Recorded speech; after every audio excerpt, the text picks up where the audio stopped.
I'm Ann Labar, I'm Lisa Lancer Rose. and this is This Animal Life.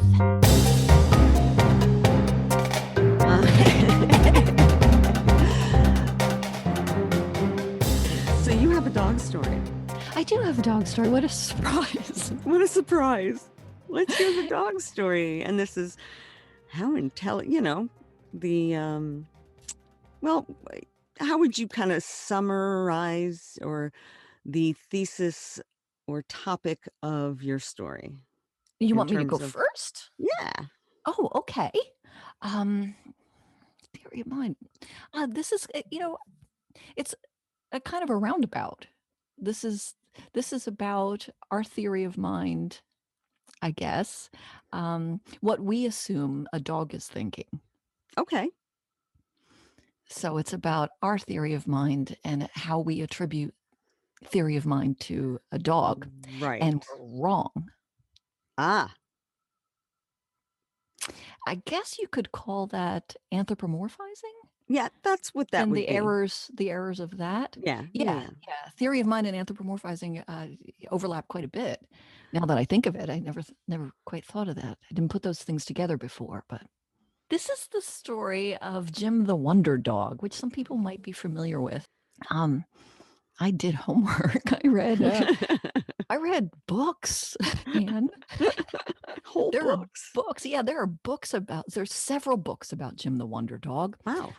Yeah, and there are websites, there are newspaper articles. I'm going to put them all up there, and you know, the Yeah. books are all pretty much called Jim the Wonder Dog, so they all have the same title. The articles are all Jim the Wonder Dog. Um, there's one, Jim the Wonder Dog, was he psychic? Which Ooh. newspaper article. Yeah, I'm scrolling here. There are like 4 or 5 books. Anyway, we will have them on the website if you would like to learn more. Now, Jim the Wonder Dog, he lived between 1925 and 1937. In 1925, this guy named Sam Van Arsdale was a hotel manager in Missouri, Okay. and he was a quail hunter. And one day he got this. Actually, I hear conflicting stories, or here I read conflicting stories. He acquired this dog. Oh, okay. In several of them, Sam Van Arsdale received a surprise package in the mail. Some of this, I feel like it's a little bit tall tale, a little bit legend in there, Yes. a little bit, and that'll become more apparent later. But you'll be alert for elements, okay, Yes. of the tall tale. So he got this surprise package in the mail, and it was a puppy. It was a Lewellin setter puppy, Ooh. and that's just a famous strain of the English setter breed. Like Mick is a fleet pup. Okay. Gotcha. Like His it's father. the what would it be? Oh God, what's the word? It's Pedigree. like a family. Yes, yeah, like this. The English setter hunts ground birds like quail and grouse. Okay. And there are people who argue that the Lewellin setter should be a separate breed, and I think that's how all breeds become breeds. There'll be a line, or a cross in a line, and then it earns its right to be its own breed at a certain point. So there are some sources who say that friends sent Van Arsdale this particular puppy as a joke, because the puppy was actually a misshapen runt. It was a really strange looking puppy. It had freakishly long legs. It was like a genetic aberration. Had like these freaky big paws and bug eyes. And we'll have a picture of Jim the Wonder Dog, and you will see that he has kind of a strange head and these bulging eyes. Anyway, so Van Arsdale didn't have time to raise his freakish puppy, so he gave the puppy to his niece Dorothy, with the condition that when the puppy was old enough to train, he would take the puppy back, which seems really mean to me. as a, I used to be a little girl who loved dogs, and I don't know, that's not a good deal, I think. But anyway, because Dorothy was 8 years old. I mean, she adored this puppy. She spent all her time with the puppy, as little girls do. Right. My daughter spent a lot of time with, they become like your playmates and they Oh, play yeah. imaginary game. You put clothes on them and I remember setting up like which has become agility, the sport of agility. But we used to set up obstacle courses in the backyard and have our dogs be horses and run steeplechase, And anyway, so she was putting hats on her dog and on the puppy, stuff like that. And anyway, so one of the things she did with this dog, which becomes prophetic, I guess, is that she played hide and seek with this rag doll. She would hide the rag doll and Jim would find it. Okay. Okay. And he was really good at that. And she got fascinated by how good he was at finding her rag doll. So one day, it seemed like the dog just knew where the rag doll was, right? And I'm thinking, you know, of course he did. But anyway, Yeah, right. he's He's a yeah, dog. so yeah, he's got a nose. Then she's not thinking of that. She didn't have the theory of mind that maybe the dog has another sense that she doesn't have, Right. right? But it's kind of interesting as this little story is a mirror of what's to come. She put a cardboard box over Jim so he couldn't see where she's hiding the rag doll. And she hid the doll and removed the box, and Jim went straight to the doll every single time. Okay.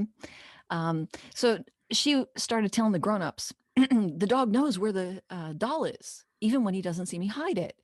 And this is a puppy who's a bird dog. It's like supposed to Okay. flush grouse, and Right. so, but it's considered not old enough to be trained yet. Oh, And this is kind of a training that Dorothy's doing, yeah. right? And she tells Van Arsdale, her Uncle Sam, um, and he says, "Yeah, it's a hunting dog. He's got a good nose and good retrieving instincts." So he attributes to instincts, Sure. which maybe. And the 8-year-old is like, "No, he just knows where it is. I swear." And Van Arsdale's like, "Go away, kid. You bother me." And because that's how people talked. Yes. Yeah, that's Yeah. exactly how people talk. So eventually, Jim was old enough to be trained as a bird dog. And I imagine Dorothy's heart was broken because Van Arsdale came and claimed that puppy. And I don't know Yeah. how he can afford to have the dog was still weird looking. It had the long legs, the huge paws, the bug eyes, but he sends the dog to be trained by his friend Ira.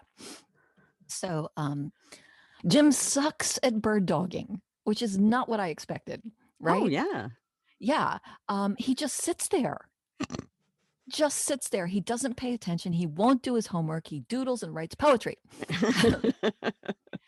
And it's hot out, and he sits in the shade and he won't do any of this work. All the other jocks are out there sweating over dead birds. And Ira's looking at this weird dog and thinking there's something not right with the dog. He's lazy, he's stupid, maybe he doesn't feel good, he's poorly Yeah. put together. And that's why some prankster dumped the dog on Sam Van Arsdale. So, but Ira is watching the dog and he's thinking there's something special about him besides his long-leggedy, Right. big-footed laziness, right? There's something about the bug eyes. They seem intelligent. Okay. So I guess as you said, this is about theory of mind. Um, Ira starts theorizing about Jim's mind, that there's intelligence, of an unusual, uncommon intelligence there. So Van Arsdale comes to see how Jim's doing in bird dog school. And so Ira takes him out in the field and says, don't expect much. Jim's just going to go lie under the tree and play his guitar.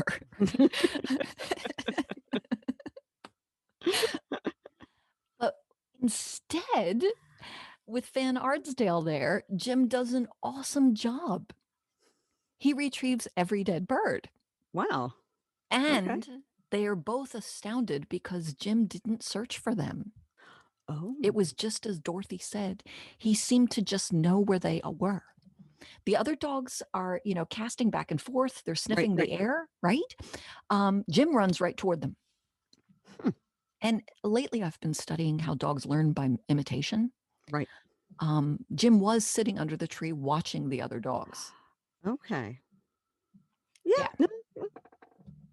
No, Yeah, I've been doing a little bit of that at the club, having a dog that doesn't know how to use the teeter and is afraid of the teeter, watch another dog, have a wonderful time on the teeter, and then it's pretty cool. They learn the teeter much faster. Okay. Yeah, so maybe that was part of what was happening. Um, and so Van Arsdale was thrilled with Jim, and in fact, they say Jim went on to find every single bird Van Arsdale ever shot. Van Arsdale kept a tally because he was so amazed by his dog, and Jim found over 5,000 dead birds, more than any other hunting dog ever. I'm not sure when that record was set Right. or who set that record. Okay, that's what it was read. But this is not what made Jim a wonder dog. Okay, this is just backstory. Um, it starts getting freaky from here because one day while Van Arsdale and his dog were out murdering birds, Van Arsdale says to Jim, "Come on, boy, let's go rest under that hickory tree." And the thing is, they were in a field surrounded by all kinds of trees, and Jim went to a hickory tree. And Van Arsdale thought, that's interesting. So he started quizzing his dog on species of trees. He's like, let's go rest under that cedar tree. Let's go to the walnut tree. Let's go to the black oak tree. And Jim got them all correct. He even wanted to know if Jim knew what a stump was, and he did. So I'm not sure he knew what any of this, but Van Arsdale was so amazed that his bug-eyed dog was an arborist. He started showing him off. I mean, wouldn't you? Yeah. Right? And everybody was amazed that that a dog knew trees. So one day, Van Arsdale was showing off his arborist dog, and somebody said, "Yeah, he knows trees, but does he know cars?" Oh. And why, yes, he knows cars too. Jim could tell a Chevy from a Ford. He could tell Carol's car from George's car. He could tell which car was the tax adjuster's car. So at this point, we have a novelty act, right?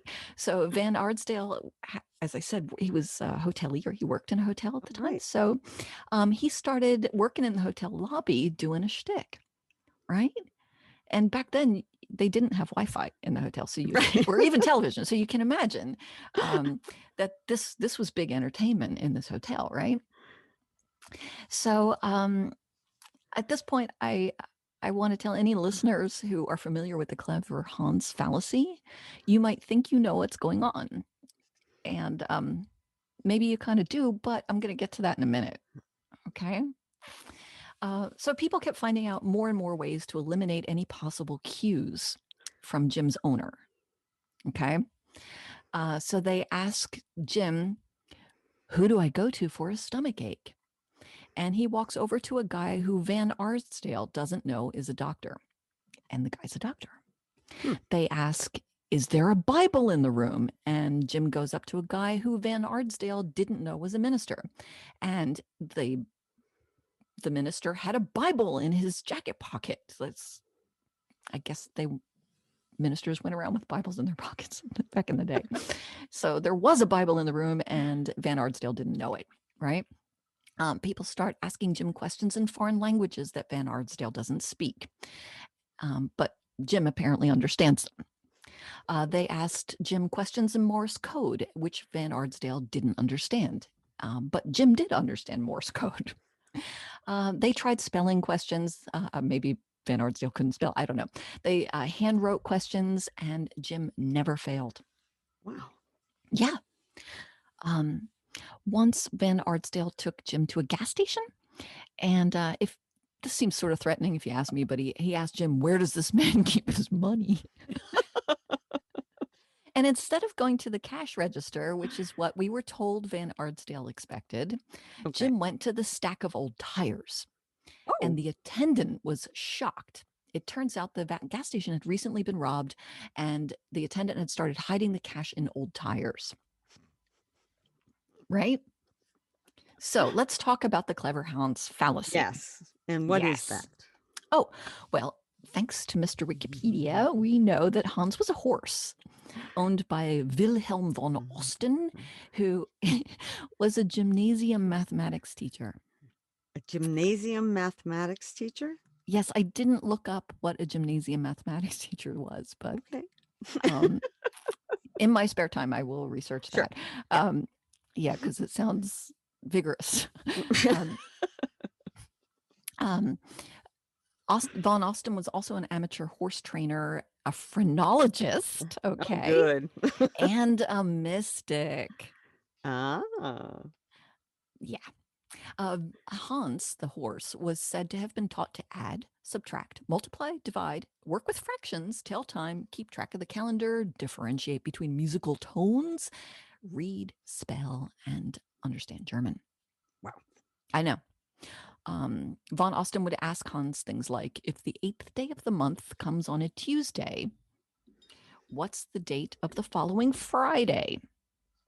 And the way Hans would answer um, the number, the Hmm. solution to these problems, he would tap his hoof. And so in this case, Okay. Hans would tap his hoof 11 times to indicate that it was the 11th of the month, right? So people would ask him these mathematical questions or math problems, word problems, orally or in written form.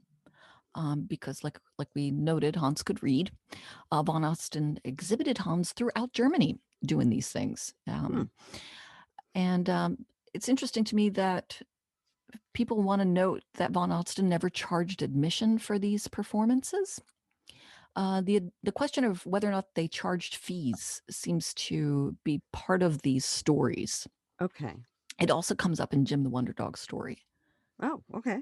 Anyway, the great public interest in clever Hans led the German Board of Education to appoint a commission to investigate von Osten's scientific claims. There was a philosopher and psychologist, Karl Stumpf.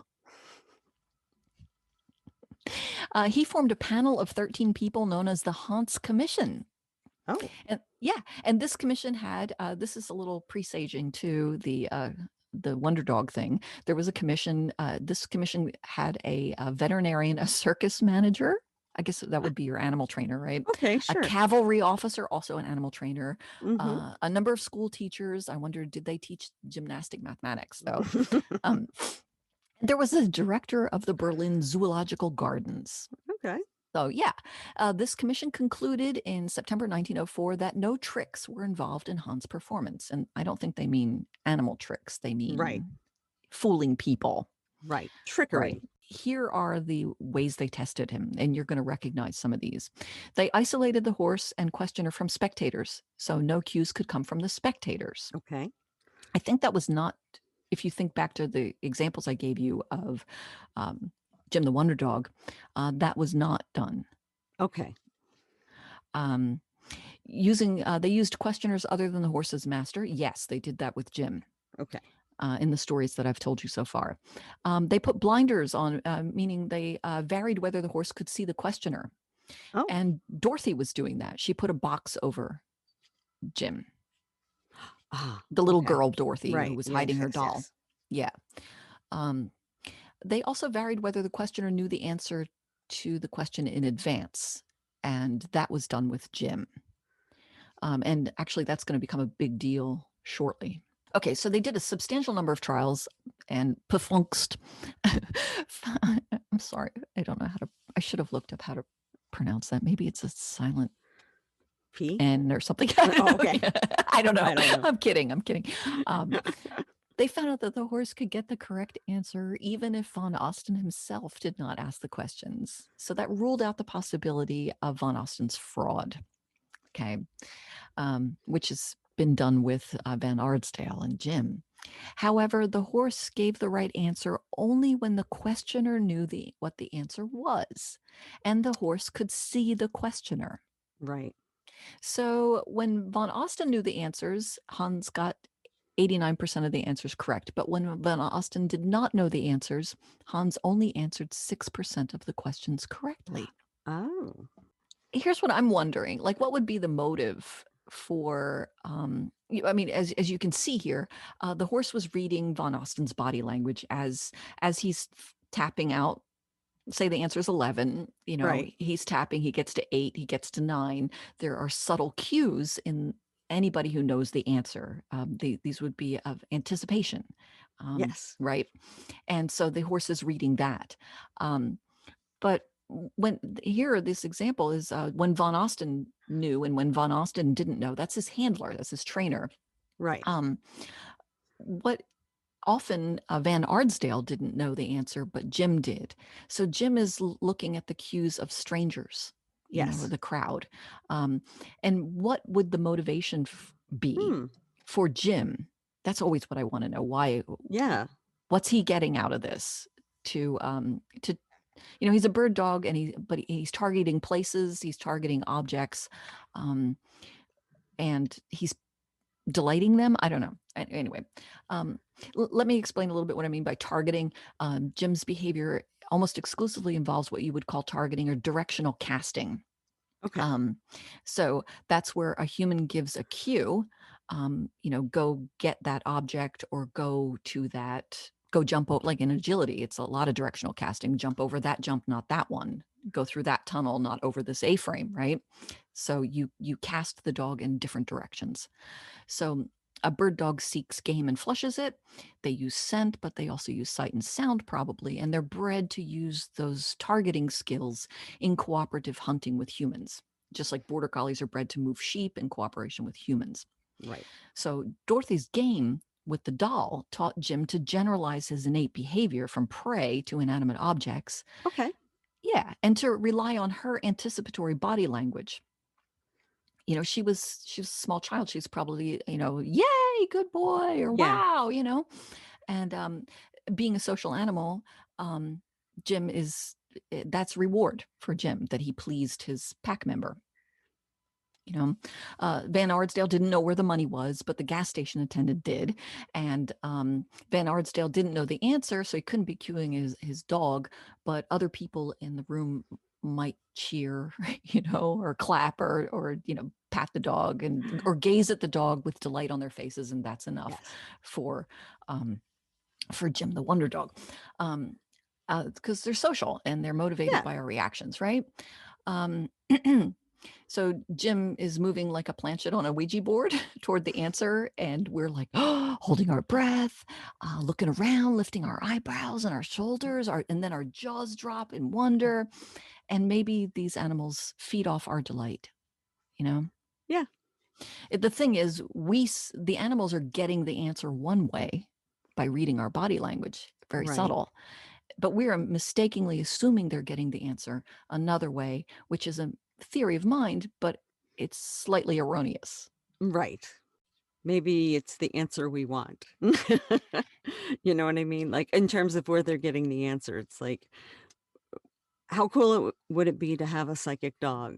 Very cool. So, wow, my dog is psychic.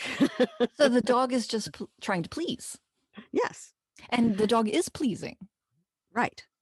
But when it's proven in these cases, I mean, what all these commissions are trying to do is how are they must be fooling us? How are they fooling us? And Right. once the problem, the reason Clever Hans is a fallacy is because it was debunked.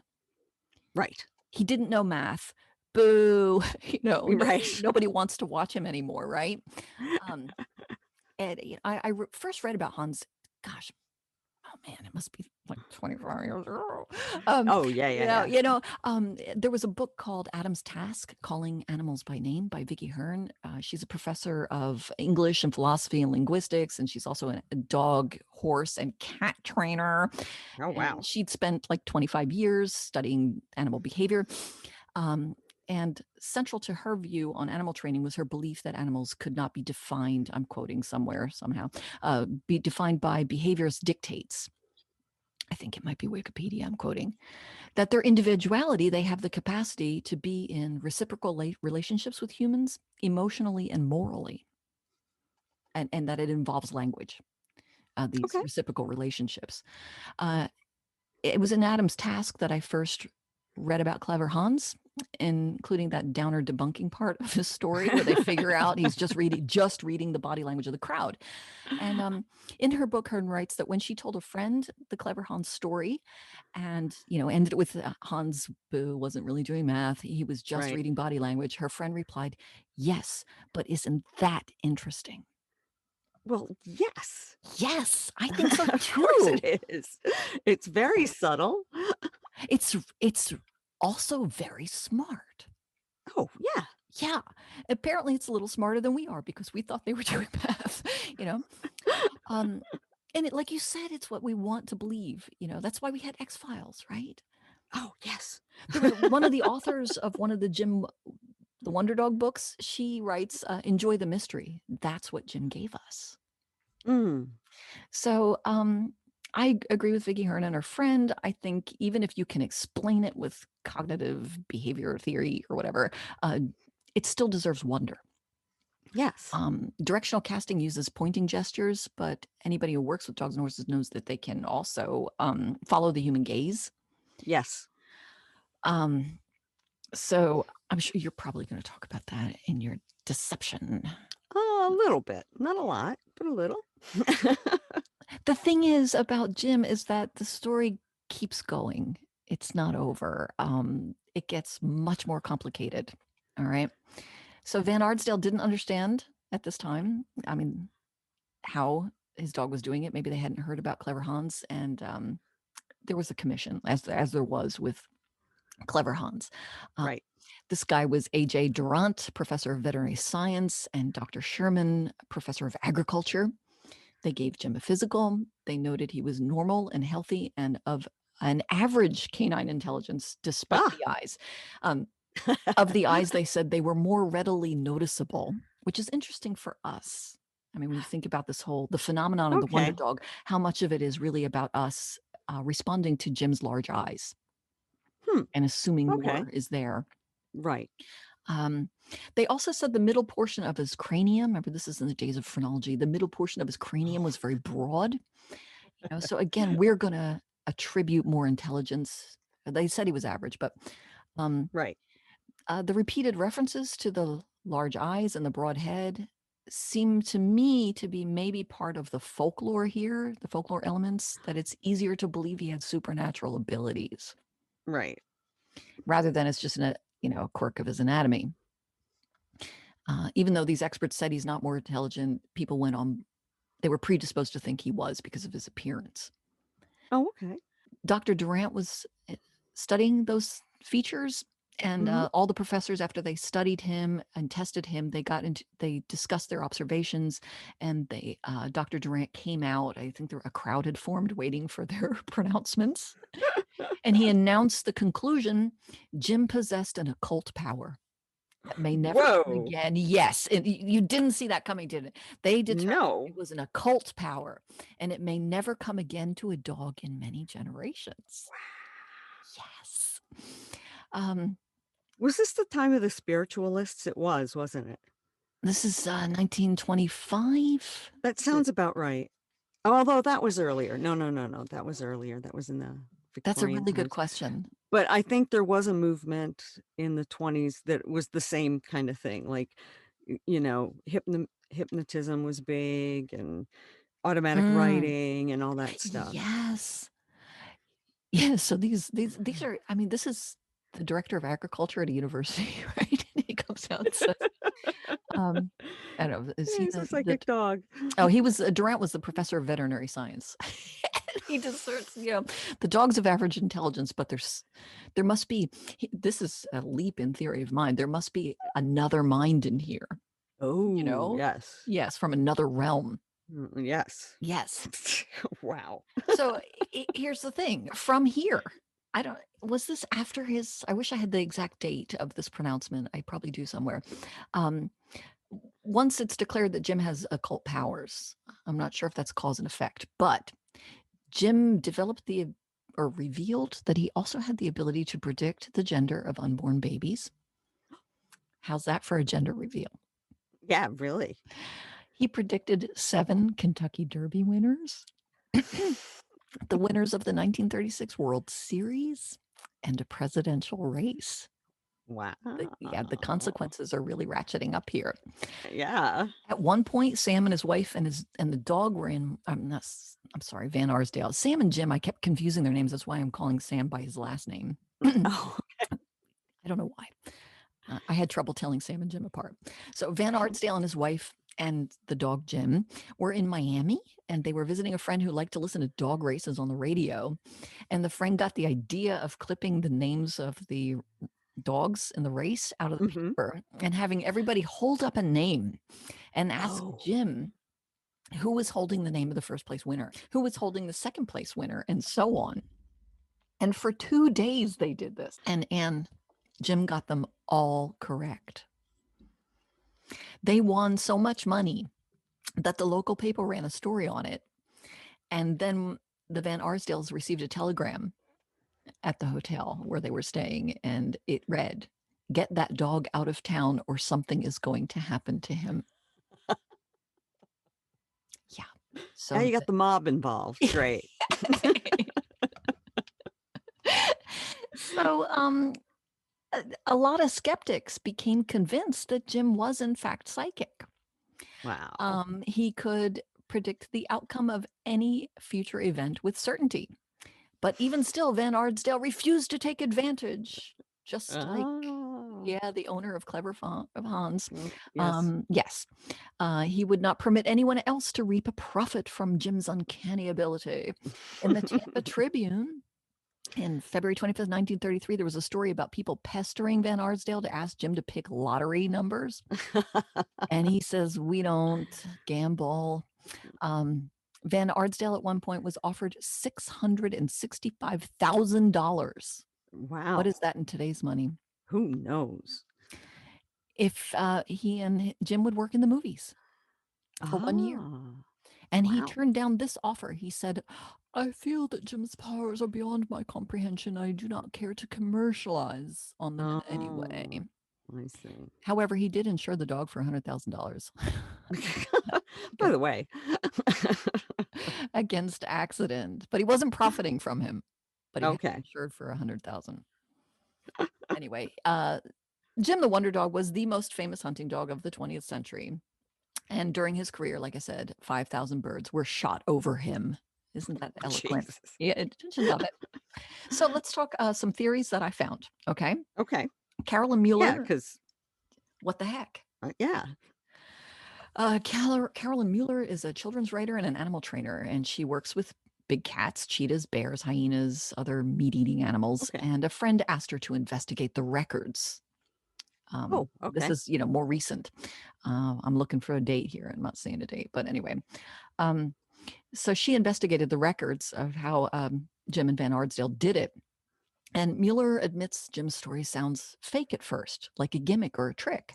Right. She said, "I was definitely coming at it with an animal training background and a scientific background from my work at the zoo, so I was skeptical. I was looking for the clever Hans angle the Mhm. entire time," she said. "I was looking for how this dog was getting cued to do these things, how the dog was being reinforced, which is, as I said earlier, what's the dog getting out of it?" Right. But as I got into the research, writes Mueller, and they were testing him for the clever Hans effect by asking him questions in Morse code or in languages his owner didn't know, writing things on paper, and in the end, predicting the future. That's when I threw up my hands and thought, I don't know what's going on here. I don't know if we'll ever know. Just enjoy the story of Jim. And I started wondering, are we only hearing about the hits and not the misses? Right. Yeah. What Yeah. is that? Confirmation bias? Confirmation bias, right. Yeah. The book by Nancy Daly, Jim the Wonder Dog, she, at the end of the book, she lists 4 theories that she could come up with, and these are fun. Number 1, someone was cueing Jim. At the time, Nancy Daly didn't think of the clever Hans fallacy, which is unintentional or unconscious cueing, but she says no one at the time saw any cueing. Right. And that doesn't answer the predictions for the future. Okay. Right. Number 2, reincarnation.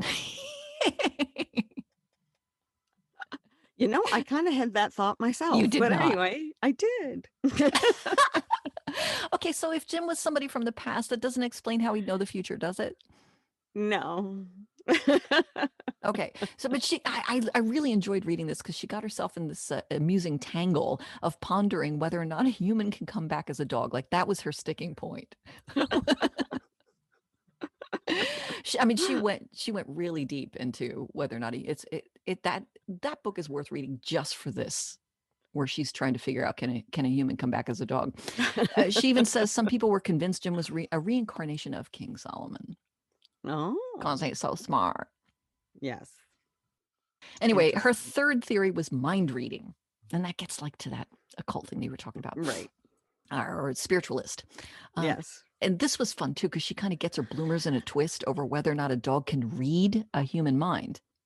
Ah, Because humans, right. she assumes humans only think in language rather than pictures. And so she Right. doesn't understand how a dog could read a mind that is thinking in language rather than pictures, Ah, okay. even though Yeah. a lot of this involved language. True. It was written Yeah. language, it was Morse code, which is a kind of language. You're right. Math is a kind of language, right? So, Right. um, this woman did some research and she discovered, in fact, a good percentage of the human population can engage in visual thinking, Hmm. including babies who haven't learned to speak yet. I would think, yeah. Yeah, I would think. And then she cited a Harvard study led by Enor Armit, not armpit, it's Armit, who found that people create visual images to go along with their verbal thoughts. How about that? Yeah. Sounds like Who knew? poetry. Who knew? Um, Yeah. her research convinces her that some people think visually, but what about people who only think in words? That must mean that Jim could actually read and understand foreign languages. That I think that was part of her sticking point. If they're thinking in foreign languages, Yes. he's mind reading, he must also be able to understand foreign languages. Um, in that research, she forgot to investigate whether or not one brain can actually access the thoughts of another Of brain in the another first brain, right. place. Yeah. um, okay. The fourth explanation was ESP. I'm not sure how that's different from mind reading, but Yeah. um, Oh, okay. yeah, like there isn't mind reading also an extrasensory perception? Yes. I assume so. I mean, maybe she's expanded the definition of it, that Maybe there's more involved than just that. there were like some gaps here. Anyway, and no doubt in my account there are some gaps, but anyway, um, she quotes a veterinarian who lived near Van Arsdale and knew Jim, and so testimony from the time, and said, we have seen, this veterinarian said, we have seen Jim perform many times, and in our opinion, it was phenomenal. There was no trick, and it would be impossible for anyone to train a dog to Jim's accomplishments. The only explanation that we can give is that this dog has an extra sense. And she ends the book asking, how come nobody thought to ask Jim how he did it? Now, if he had those little things that the dogs can talk with now, the buttons, Yes, the like buttons. how the buttons with the words, like go outside now. Yes, I bought those for my dogs. I haven't. Not interested? Well, you got to train them. Well, yeah, Yeah, that's true. you have to invest the button with meaning. Yeah. I mean, presumably the words already have meaning. Oh, yeah. Yeah, For a lot of dogs, yeah. for the dog, or where you can teach that. Yeah, so like food, or Oh, kibble, dinner, treat. whatever, treat. Yes, you say, want, treat now, Right. and that's what they're going to hit every time. That's all they're Yes. ever saying. Is want, treat now. Yeah. What do you think? You know, I my first reaction is going to be, the unconscious cue. But I mean, picking winners and, I think realistically, it's probably a combination of, unconscious cues and confirmation bias. Like you don't hear about the, times he doesn't get it right because when he does get it right, it's so big that you forget about all the other times. exactly. And maybe there's some tall tale telling here, that some Yeah. exaggeration, like he got them all right. That Yes. that might just not be true. Right. But people want it to be true, so they Right. repeat it, and then Yes.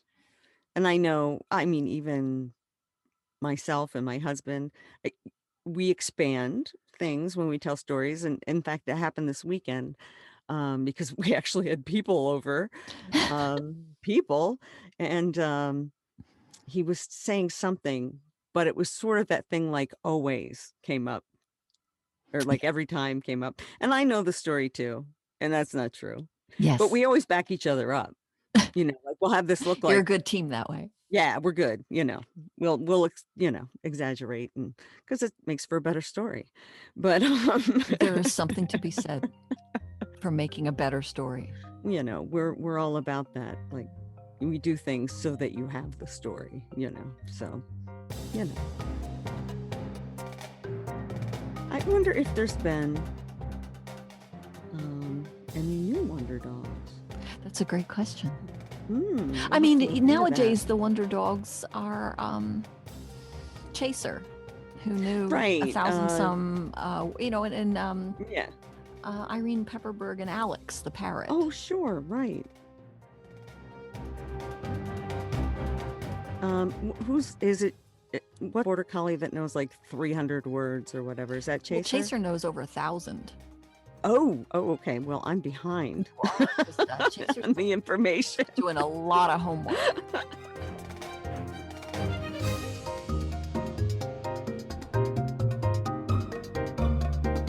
We're gonna stop here, and have like a part 2 for next time, which will be another episode on Theory of Mind, because Anne has a great story that deserves its own episode. Listen, we want to hear from you guys. Do you have a clever Hans story? A case where your dog or some other animal seemed to know something impossible or supernatural? You can tell us about it on our Facebook page.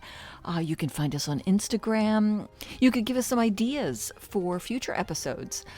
Any stories, any studies of uncanny animal intelligence, we want to hear it, especially if it's something that happened to you. That would be really cool.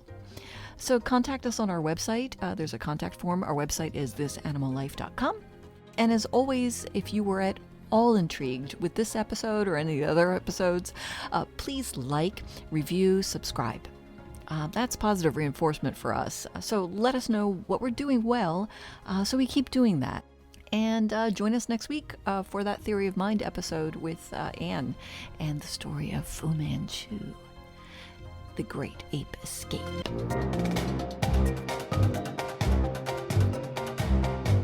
Mick, want to check on the kitten?